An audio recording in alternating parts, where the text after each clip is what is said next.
नमस्कार। आसनसोल टाइम्स में आपका स्वागत है। मैं बापी बनर्जी अपने सहयोगी बिरजी सिलाही अंसारी के साथ एक बार फिर से आपके सामने हाजिर हैं। इस वक्त जिस शख्सियत को हम आपके रूबरू कराएंगे वो हैं आसनसोल नगर निगम की 23 नंबर वार्ड की टीएमसी प्रत्याशी सीके रेशमा जी। मैडम, आसनसोल टाइम्स में आपका स्वागत है। नमस्कार। इस बार चुनाव में टीएमसी ने 23 नंबर वार्ड से आपको पार्टी का प्रत्याशी बनाया है, टिकट मिला है आपको।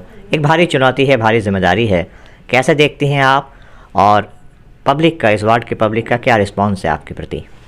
देखिए, सबसे पहले मैं हमारी ममता दी को और हमारे जो विधायक श्री मलय घटक जी को शुक्रिया करूंगी कि उन्होंने वो विश्वास रखा कि मैं फिर से ये जिम्मेदारी ले पाऊंगी, और 23 नंबर वार्ड से ही मुझे रिपीट किया गया है, क्योंकि उन्होंने देखा कि पिछले 5 साल में मैंने किस तरह से वार्ड में डेवलपमेंट का काम कर रखा है।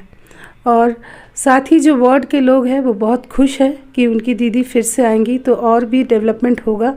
जो पिछले 35 साल से जो काम नहीं हुआ था, तो आप लोग सब जानते हैं कि जब काम नहीं होता है तो एक 5 ईयर के टेन्योर में सारे काम नहीं होते, तो कुछ काम है जो अभी बाकी है। तो मेरा फिर से वापस आने से क्या होगा, मेरे पास पहले से रिपोर्ट बना हुआ है, उस काम को मैं कर पाऊँगी। तो इसलिए लोग खुश है कि वार्ड और भी बेहतर और सुंदर बन जाएगा।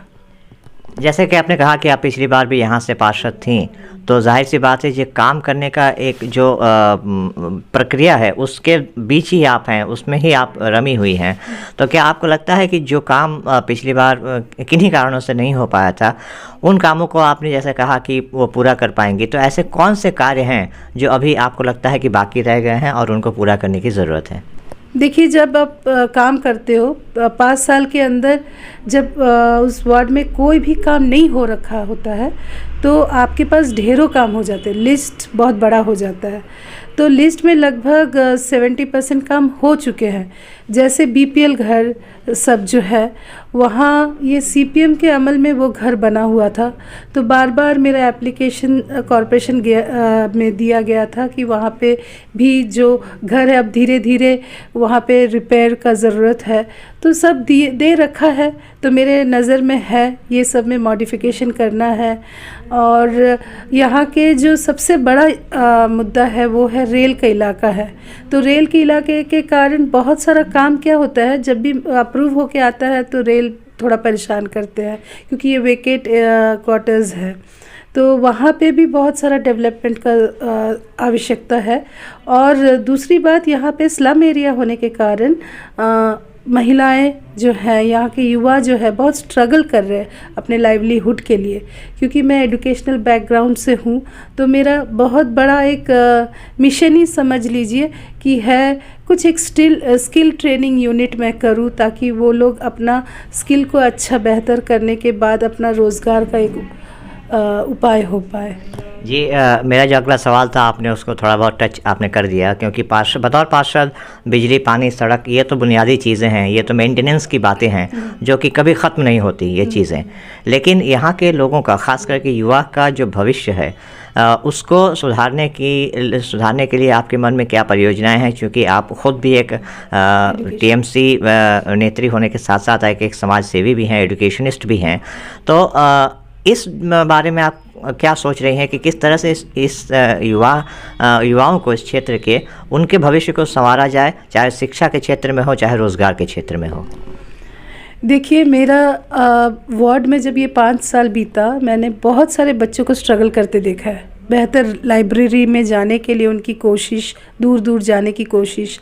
तो पिछले बोर्ड में मैंने एक लाइब्रेरी बनाया, कॉम्पिटिटिव लाइब्रेरी, जिसका नाम बुनियाद है। तो वो सारा बनने के बाद उसमें जो काम, मतलब बच्चे पढ़ रहे हैं, उसमें और भी बहुत सारे जैसे आप वाईफाई बोलिए, सारे फॉर्म्स जो अवेलेबल करें, क्योंकि यहाँ के जो बच्चे हैं वो नॉर्मली ज़्यादा कॉम्पिटिटिव एग्ज़ाम्स की तैयारी करते हैं। और जो मेरा आज़ाद बस्ती अली नगर के एरिया के बच्चे हैं वो लोग अपना हुनर को डेवलप करते हैं, स्किल ट्रेनिंग। तो क्योंकि मैं पिछले बार जो डिपार्टमेंट मुझे मिला गया था तो वहाँ पे मैं स्किल ट्रेनिंग के साथ भी इन्वॉल्व थी। तो वहाँ पे मुझे पता चला कि ये वाला स्किल ट्रेनिंग्स अगर मैं युवा के लिए लाती हूँ और उनको अगर बेहतर एजुकेशन कहाँ से, कौन सोर्स से मिल सकता है, वो अगर मैं कहती हूँ तो कुछ एक अलग ही एनवायरनमेंट हो जाएगा। आज की डेट में आप देख रहे होंगे युवा फ्रस्ट्रेटेड हो के वो गलत रास्ते पे निकल पड़ रहे हैं। तो ये सब जो है मेरा एक मोटिव है एज अ समाज सेवी कि इन सब को एक जगह पे बांध के एक अच्छा, एक बहुत बेहतरीन एनवायरनमेंट देने की कोशिश करना। मैडम, जब किसी प्रत्याशी को कहीं से रिपीट किया जाता है तो उसके साथ एक परेशानी, दिक्कत जो भी बोल लीजिए, वो होता है एंटी इनकम्बेंसी फैक्टर। मतलब जैसे कि आपने कहा कि सारे काम तो नहीं किए जा सकते 5 साल के टेन्योर में, तो आपको क्या लगता है कि जो एंटी इनकम्बेंसी फैक्टर जो है, जो काम अभी तक अधूरे रह गए हैं, उनका हवाला देते हुए क्या आपको नहीं लगता कि जो आपके विपक्ष के जो प्रत्याशी हैं वो जनता को ये समझा सकते हैं या जनता को आपसे दूर ले जा सकते हैं? मतलब मेरा ये कहना है कि कौन किससे आपको सबसे ज़्यादा चुनौती आप महसूस करती हैं? देखिए, सबसे पहले मैं किसी से चुनौती नहीं महसूस करती हूँ, क्योंकि मैं जानती हूँ कि मैं सच्चा काम करती हूँ और एकदम पॉइंट पे काम करती हूँ। हाँ, ये फैक्टर ज़रूर है कि जब सब काम आप नहीं कर पाते हो तो जो आपके विरोधी रहते हैं, और अगर वो विरोधी अपना हो, अपने साथ अगर जुड़ा हो, मतलब कंटिन्यूस 5 साल तक, वो फ़ायदा उठाने की कोशिश करता है। तो ये सब जो है वो जस्ट तत्कालीन है, क्योंकि लोग मुझे 5 साल देखे हैं, और जब उनके पास विरोधी कोशिश करेगा, बहुत कुछ बोलने का कोशिश करेगा, ये तो मुझे मालूम है मेरे लोगों तक कैसे उनको कन्विंस करना हो, और ये भी मुझे मालूम है कि लोग मुझ पे कितना यकीन और विश्वास रखते हैं। मतलब आपका ये कहना है कि आपको कुछ बोलने की ज़रूरत नहीं है, आपका काम बोलेगा। काम तो बोल ही रहा है, और ऑफ कोर्स आप देख लीजिएगा ईवीएम मशीन में 25 जनवरी को कि प्यार आशीर्वाद भी बोलेगा। चलिए, बहुत दावे के साथ ये कह रही हैं कि 25 तारीख को जनता का प्यार आशीर्वाद इन्हीं के पक्ष में जाएगा। और एक बात और है कि अभी कोरोना का समय चल रहा है, तमाम तरह की पाबंदियां लगा दी गई हैं कोरोना को देखते हुए, प्रचार में भी तमाम तरह की पाबंदियां हैं।